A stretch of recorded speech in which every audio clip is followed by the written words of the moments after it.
Okay, நாம் இப்போ இந்த வீடியோவில் எதை பற்றி பார்க்க போகிறோம் அப்படின்னா, குறிப்பாக டிஎன்பிஎஸ்சி குரூப் ஒன் எக்ஸாமுக்கான தலைவர்கள் சீரீஸ் தான் பார்க்க போகிறோம். அதில் ஃபஸ்ட்டு நம்ம பார்க்கக்கூடிய தலைவர் யார் அப்படின்னு பார்த்தீங்கன்னா, மௌலானா அபுல் கலாம் ஆசாத்.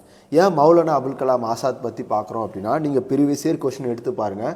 மௌலானா அபுல் கலாம் ஆசாத் இல்லாமல் உங்களுக்கு எந்த ஒரு எக்ஸாம்லேயும் இந்த ஐஎன்எம் தொடர்பான தலைவர்களில் கொஷினே கேட்டிருக்க மாட்டாங்க. ஏன்னா அந்தளவுக்கு ஒரு முக்கியமான நபர் மௌலானா அபுல் கலாம் ஆசாத். காரணம் பார்த்திங்கன்னா, இந்திய தேசிய காங்கிரஸ் இருக்குல்லையே, அதனுடைய இளம் வயது தலைவராக இருந்திருப்பார். அதே மாதிரி நம் நாட்டினுடைய முதல் கல்வி அமைச்சராக இருந்திருப்பார். நிறைய பத்திரிகைகளை நடத்தியிருப்பார். இவருடைய பங்களிப்பு அளப்பரியது. அப்போ பாருங்கள், மௌலானா அபுல் கலாம் ஆசாத் 1888 நவம்பர் 11 பிறக்கிறார். ஃபஸ்ட்டு இவரை பற்றி பார்ப்போம். இவருடைய சிறப்புகள் அப்படின்னு பார்த்தீங்கன்னா, இந்தியாவின் முதல் கல்வி அமைச்சர் யார் அப்படின்னு கேட்டாங்கன்னா மௌலானா அபுல் கலாம் ஆசாத். இவருக்கு பார்த்தீங்க அப்படின்னா 2008 முதல் இவருடைய பிறந்த நாள் நவம்பர் 11 நினைவு கூறும் வகையில் தேசிய கல்வி தினமாக நம்ம அனுசரிக்கிறோம். அப்போ 2008 ஆண்டிலிருந்து அரசு என்ன பண்ணியிருக்கு அப்படின்னா, இவருடைய பிறந்த நாளான 1888 நவம்பர் 11 தேசிய கல்வி தினமாக நம்ம என்ன பண்ணுறோம், கொண்டாடிட்டு வரோம். சரி பாருங்கள், பிறப்புன்னு பார்க்கும்போது மௌலானா அபுல் கலாம் ஆசாத் எங்கே பிறந்தார் அப்படின்றதே என்ன பண்ணியிருக்காங்க, ப்ரீவியஸ் இயரில் கொஸ்டினாக கேட்டிருக்காங்க. சவுதி அரேபியாவுடைய மெக்காவில் பிறந்திருக்காரு. எப்போ 1888 நவம்பர் 11 பிறந்திருக்காரு.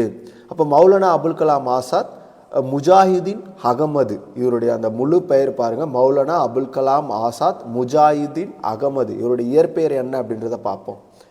சரி ஓகே, பாருங்கள், இவரது இயற்பெயர் பாருங்கள், சையத் குலாம் முஜாஹிதீன் அகமத் பின் கைருதீன் அல் உசைனி. இதுதான் பார்த்தீங்கன்னா இவருடைய இயற்பெயர். அப்போது மௌலானா அபுல் கலாம் ஆசாத்தோடைய இயற்பெயர் என்னன்னு கேட்பாங்க, சையத் குலாம் முஜாஹிதீன் அகமது பின் கைருதீன் அல் உசைனி. பின்னர் இது மௌலானா ஆசாத் அப்படின்னு சொல்லி என்ன பண்ணுறாங்க, மாற்றுறாங்க. சரி ஓகே, பாருங்கள், இவர்களுடைய பெற்றோர் பார்த்தோம் அப்படின்னா, அவருடைய தந்தை மௌலானா கைருதீன் ஆகான். மௌலானா கைருதீன் இவர் பார்த்திங்கன்னா ஆக்கான் வம்சாவளியை சேர்ந்த ஒரு முஸ்லீம் அறிஞர். மற்றும் அவரது தாயார் பார்த்திங்க அப்படின்னா ஒரு அரேபியர். சரி ஓகே, பாருங்கள், அவரது குடும்பம் 1857 ஆண்டு கிளர்ச்சியின் போது மெக்காவிற்கு சென்று 1880 என்ன பண்ணியிருப்பாங்க, இந்தியாவுக்கு திரும்பியிருப்பாங்க. அவங்க 1880 இந்தியா திரும்பும்போது அவங்க எங்கே குடியேறினாங்க அப்படின்னு சொல்லிட்டு கேட்பாங்க, கல்கத்தாவில் குடியேறினாங்க. ரொம்ப முக்கியமான பாயிண்ட்ஸ் இது. ஆசாத் பார்த்திங்க அப்படின்னா ஒரு சிறந்த விவாதம் செய்பவர். அவரது பெயரால் குறிப்பிட்டுள்ளபடி அபுல் கலாம், அதாவது உரையாடல்களின் இறைவன் அப்படின்றதான் அந்த அபுல் கலாம் ஆசாத் அப்படின்றதுக்கான பொருள். சரி, இவருடைய பங்களிப்பு பாருங்கள், சுதந்திரத்துக்கு முன்னாடி என்னென்ன பண்ணியிருக்காரு அப்படின்னு சொல்லிட்டு. அதாவது நீங்கள் மௌலானா அபுல் கலாம் ஆசாத்தை பற்றி புக்கில் தேடினீங்கன்னா உங்களுக்கு கிடைக்காது. நம்ம இங்கே எல்லா டீட்டெயிலுமே என்ன பண்ணியிருக்கோம், சேர்த்து கொடுத்துருக்கோம். இவர் தான் பார்த்திங்கன்னா பிரிவினையை எதிர்த்து இந்து முஸ்லீம் ஒற்றுமையை ஆதரிச்சிருப்பார். அதே மாதிரி தன்னுடைய 11 வயதில், இதெல்லாம் புது தகவலாக இருக்கும், தன்னுடைய 11 வயதில் நைரங் இ ஆலம் என்ற கவிதை பத்திரிகை என்ன பண்ணியிருக்காரு, வெளியிட தொடங்கியிருக்கார். தன்னுடைய 11 வயதில் நைரங் இ ஆலம் என்ற கவிதை பத்திரிகையை வெளியிட தொடங்கியிருக்கார். 1990 ஆண்டு அல்மிஸ்பா என்ற வாராந்திர இதழின் ஆசிரியராக இருந்தார். அப்போ அல்மிஸ்பா என்ற வாராந்திர இதழின் ஆசிரியராக அவர் எப்போ இருந்தார் அப்படின்னா 1900 இருந்திருக்கார். அதே மாதிரி 1903 பார்த்திங்கன்னா லிசான் உல் சித்திக் என்ற மாதாந்திர இதழை வெளியிட்டார். இப்போ இதுவும் கொஷினில் உங்களுக்கு ப்ரீவியஸ் இயர் கேட்டிருக்காங்க. அப்போ 1903 லிசான் உல் சித்திக் என்ற மாதாந்திர இதழை வெளியிட்ட பிறகு அவர் இஸ்லாமிய இறையியல் இதழான ஹல் நவாத்தில் என்ன பண்ணியிருப்பார்னா சேர்ந்திருப்பார். இஸ்லாமிய இறையியல் இதழ் எது அப்படின்னா ஹல் நத்வாவ். அடுத்து பாருங்கள், அமிர்தசரஸில் இருந்து வக்கீல் என்ற செய்தித்தாளின் ஆசிரியராகவும் அவர் தொடர்பு கொண்டிருந்தார். வக்கீல் என்ற செய்தித்தாளுடைய ஆசிரியராக தொடர்பில் இருந்திருப்பார். அடுத்து பாருங்கள், 1912 இதுவும் கொஸ்டினில் கேட்டிருக்காங்க, அவர் உருது மொழியில் ஹல் ஹிலால் என்ற வாராந்திர இதழை தொடங்கினார். அப்போ ஹல் ஹிலால் அப்படின்றது எந்த மொழி பத்திரிக்கை அப்படின்னு கேட்பாங்க, உருது மொழி பத்திரிக்கை. எந்த ஆண்டு தொடங்கப்பட்டது, 1912 தொடங்கப்பட்டது. அது என்ன இதழ், வாராந்திர இதழ். இந்த மூணுமே உங்களுக்கு என்ன பண்ணலாம், கொஸ்டினாக கேட்கலாம். அடுத்தது பாருங்கள், இதில் மின்டோ மோர்லி சீர்திருத்தங்களுக்கு பிறகு 1909 இரு சமூகங்களிடையே உருவாக்கப்பட்ட மோசமான வெறுப்புணர்வு பிறகு இந்து முஸ்லீம் ஒற்றுமையை உருவாக்குவதில் இந்த ஹல் ஹிலால் அப்படின்ற பத்திரிக்கை முக்கிய பங்கு பார்த்திங்கன்னா வகிச்சிருக்கு. சரி பாருங்க, அதுக்கப்புறம் என்ன பண்ணுறாங்க அப்படின்னா, இவர் இந்த ஒற்றுமை கருத்துக்களை எழுதினதுக்கப்புறம் அரசாங்கம் ஹல்லிலால் இருக்கு இல்லையா, அந்த பத்திரிகை பிரிவினவாத கருத்துக்களை பரப்புவதாக சொல்லி என்ன பண்ணியிருக்கு, அரசு வந்து 1914 தடை செஞ்சுருக்காங்க. 1912 தொடங்கப்பட்ட பத்திரிகை 1914 என்ன பண்ணுது, தடை செய்யப்படுது. அடுத்து பாருங்கள், மௌலானா அபுல் கலாம் ஆசாத்திற்கு ஆசாத் பின்னர் என்ன பத்திரிகை தொடங்கினார் அப்படின்னா, அல்பலாக் அப்படின்ற இன்னொரு வார இதழையும் தொடங்கியிருப்பார். இது எதுக்காக தொடங்கப்பட்டது அப்படின்னா, சேம் அதே இந்து முஸ்லீம் ஒற்றுமையை அடிப்படையாக கொண்டு தான் தொடங்கப்பட்டிருக்கும்.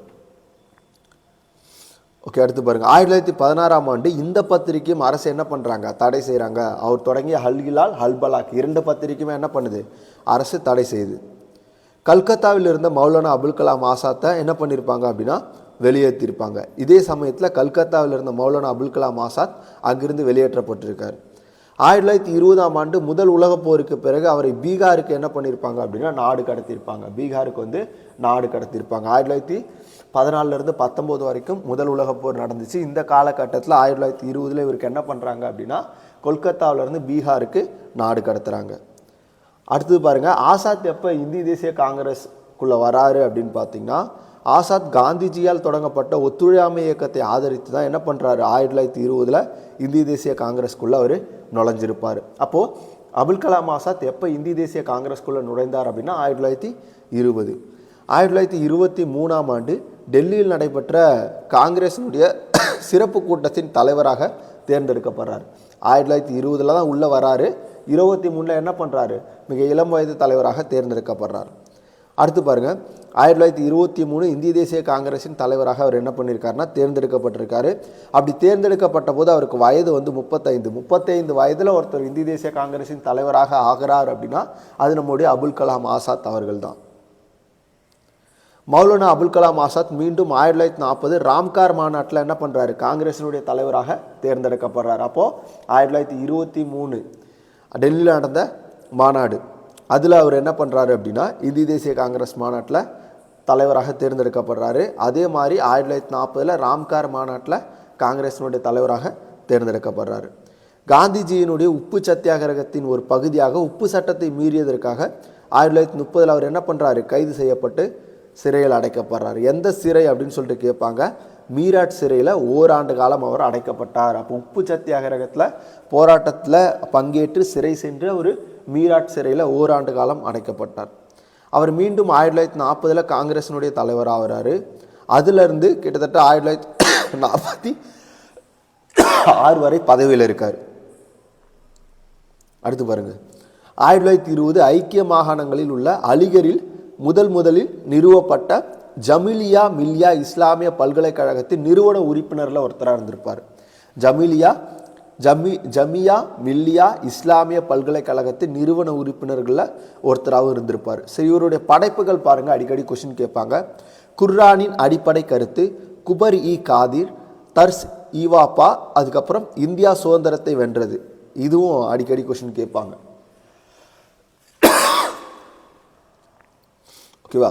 அப்போ இவருடைய 4 படைப்புகள், குர்ஆனின் அடிப்படை கருத்து, குபர் இ காதிர், தார்ஸ் ஈவாப்பா, இந்தியா சுதந்திரத்தை வென்றது, இந்த 4மே இவர் எழுதிய நூல்கள். கல்வி அமைச்சராக இவருடைய பணின்னு பார்த்தோம் அப்படின்னா, மௌலானா அபுல் கலாம் ஆசாத் 1948 to 58 வரை நாட்டின் முதல் கல்வி அமைச்சராக என்ன பண்ணியிருப்பார், பணியாற்றியிருப்பார். இவருடைய காலத்தில் மிக உறுதியான போக்கை வந்து கல்வித்துறையில் கடைபிடிச்சிருப்பார். அதில் குறிப்பாக நம்ம பார்த்தோம் அப்படின்னா, சமூகத்தின் வறிய பிரிவினருக்கும் குறிப்பாக கிராமப்புற மக்கள் மற்றும் சிறுமிகளுக்கு கல்வியினுடைய முக்கியத்துவத்தை அவர் என்ன பண்ணியிருக்காரு, வலியுறுத்தியிருக்கார். அதே மாதிரி இவருடைய காலகட்டத்தில் மத்திய கல்வி ஆலோசனை வாரியத்தின் தலைவராக இவர் என்ன பண்ணியிருக்காருன்னா பல சீர்திருத்தங்களை வந்து பார்த்திங்கன்னா கல்வித்துறையில் கொண்டு வந்திருக்காரு. வயது வந்தோருக்கான கல்வி அறிவு, அனைவருக்குமான ஆரம்ப கல்வி, பெண் கல்வி, 14 வயசு வரை இலவச கட்டாய கல்வி, அதே மாதிரி வந்து பார்த்திங்க அப்படின்னா இடைநிலை மற்றும் தொழிற்பயிற்சி வழங்குதல் ஆகியவை இவற்றினுடைய முக்கிய பகுதி. இவருடைய காலத்திலலாம் இந்த சீர்திருத்தங்கள் எல்லாம் மேற்கொள்ளப்பட்டது. அதனால தான் நவம்பர் 11 நம்ம என்ன பண்ணுறோம், தேசிய கல்வி தினமாக கொண்டாடுறோம். இவருடைய தலைமையின் கீழ் கல்வி அமைச்சகம் 1951 முதல் இந்திய தொழில்நுட்ப நிறுவனத்தையும், அதே மாதிரி 1953 பல்கலைக்கழக மானியக் குழுவையும் நிறுவியது. யூசிஜி இவருடைய காலத்தில் நிறுவப்பட்டிருக்கும். அதே மாதிரி இந்திய தொழில்நுட்ப நிறுவனங்களும் இவருடைய காலத்தில் தான் நிறுவப்பட்டிருக்கும். ஐஐடி சொல்லுவாங்க இல்லையா, அந்த அமைப்புகள். பெங்களூருவில் உள்ள இந்திய அறிவியல் கழகம் மற்றும் டெல்லி பல்கலைக்கழகத்தின் தொழில்நுட்ப பீடத்தின் வளர்ச்சிக்கு இவர் என்ன பண்ணியிருக்காரு அப்படின்னா முக்கியத்துவம் அளித்திருக்கார். இந்தியாவிற்கு ஐஐடியில் சிறந்த எதிர்காலத்தை உருவாக்கியவர் யார் அப்படின்னு சொல்லிட்டு கேட்பாங்க. நம்ம மௌலானா அபுல் கலாம் ஆசாத். இப்போ பாருங்கள், மௌலானா அபுல் கலாம் ஆசாத்தை பொறுத்த வரைக்கும் நீங்கள் எங்கே போய் தேடினாலும் உங்களுக்கு இந்த பாயிண்ட்ஸ் மட்டும்தான் கிடைக்கும். மேக்ஸிமம் நான் எல்லா பாயிண்ட்ஸுமே எடுத்து இங்கே என்ன பண்ணியிருக்கேன், கவர் பண்ணியிருக்கேன். இதே மாதிரி நம்ம ஒவ்வொரு தலைவரை பற்றியும் அவருடைய ஒட்டுமொத்தமாக A to Z அவருடைய பங்களிப்பு என்ன அப்படின்றத நம்ம ஒவ்வொரு வீடியோவில் பார்த்துருவோம்.